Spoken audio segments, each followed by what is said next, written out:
BCBAs, double up reinforcement, so technicians stay. Technicians need reinforcement just as much as children. Corrected feedback alone is draining for the BCBA and for the technician. Instead, lean on our science. Always use positive feedback to conclude the session, no matter what the performance was. It keeps motivation alive, builds trust, and shows technicians that their effort matters. Start with a warm hello so you can keep the tone rolling all the way to the end.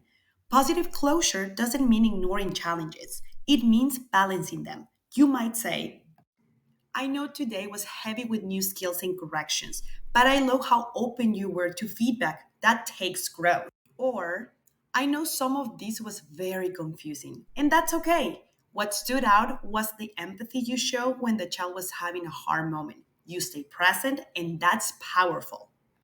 When technicians know you're seeing their progress, they're more willing to accept corrections in the future without feeling discouraged. And don't save positive feedback just for the end of the sessions. If you notice someone following through with a plan, connecting meaningful with a client, or staying calm in a tough moment, say it right there. A quick and genuine, wow, I noticed that, great work, goes a long way. At the end of the day, supervision isn't only about correction, it's about balance. Ending with a positive reinforcement creates a culture of trust, respect, and growth. That's how you build stronger technician and stronger relationships. So let's raise the bar for supervision together. Share with another BCBA and don't forget to subscribe for more strategies that actually work in supervision.